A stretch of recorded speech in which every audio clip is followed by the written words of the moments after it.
پاک امریکہ مذاکرات کے حوالے سے پاکستان کے کردار کی بھرپور تائید کرتی ہے اور داخلی اختلافات کو بالائے طاق رکھ کر اپوزیشن کی جماعتوں میں سے اکیلی جماعت جمعیت علماء اسلام ہے، جس کا کردار کسی سے ڈھکا چھپا نہیں ہے کہ چائنا کا سفیر بھی مولانا فضل الرحمان صاحب کے پاس آ رہا ہے، امریکہ کا سفارت خانہ بھی مولانا فضل الرحمان صاحب کے پاس آ رہا ہے، برطانیہ کا سفیر بھی مولانا فضل الرحمان صاحب کے پاس آ رہا ہے، تو ایرانی سفیر بھی مولانا فضل الرحمان صاحب کے پاس آ رہا ہے۔ اس کا مطلب یہ ہے کہ پاکستان کی حکومت اسٹیبلشمنٹ فوج کے ساتھ ساتھ عالمی ممالک کے اندر قوت رکھنے والے ممالک بھی یہ سمجھتے ہیں کہ پاکستان کے اندر عوام کا حقیقی نمائندہ مولانا فضل الرحمان ہے اور وہ امن کے ان کوششوں میں مولانا صاحب کو اعتماد میں لے رہے ہیں۔ جمعیت علماء اسلام امن کے کوششوں کے لیے جتنی بھی کوششیں کی جائیں گی اس کی نہ صرف تائید کرے گی بلکہ حمایت کرے گی اور پاکستان کو مضبوط اور مستحکم کرنے کے لیے اپنا کردار ادا کرتی رہے گی۔ آج کے اجلاس نے اس بات پر اتفاق کیا کہ روز اول سے ہمارا یہ موقف رہا ہے کہ شکارپور سے منتخب ہونے والے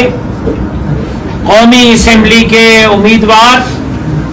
صوبائی اسمبلیوں کے امیدوار، اس کے ساتھ ساتھ پورے صوبہ سندھ سے، اس کے ساتھ ساتھ پورے ملک سے صوبائی اور قومی اسمبلیوں میں پہنچائے جانے والے ممبران یہ عوام کے نمائندے نہیں ہیں، یہ فارم 47 کے نمائندے ہیں۔ دھوس اور دھاندلی سے ان کو اسمبلی میں پہنچایا گیا ہے۔ ان نااہل اور نالائق حکمرانوں کو اسمبلی میں پہنچایا گیا، عوام کی حاکمیت، حکمرانی اور نمائندگی عوام سے چھینی گئی اور ان نااہل نالائق حکمرانوں کے ذریعے ایسی پالیسیاں لائی جاتی ہیں جن پالیسیوں سے سندھ تباہ ہو رہا ہے، عوام سفر کر رہا ہے۔ لیکن اس کے باوجود کہ اس اسمبلی پر ہمارا اعتماد نہیں، اس کے باوجود کہ یہ اسمبلی جعلی اور فارم 47 کی پیداوار ہے، امن کے لیے حکومت پاکستان کے اقدامات، اسٹیبلشمنٹ اور بیوروکریسی اور افواج پاکستان کے اقدامات کو جمعیت علماء اسلام سراہتی ہے۔ حال صوبہ سندھ کی ہے۔ آج کے اس اجلاس نے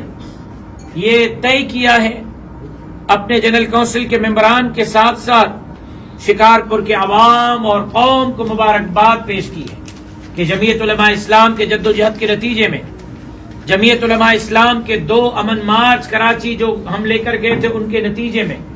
جمعیت علماء اسلام کے جو 2 امن جرگے سکھر میں حضرت مولانا عبدالقیوم حالجوی کی صدارت میں اور قیادت میں ہوئے، ان کے نتیجے میں حکمران مجبور ہوئے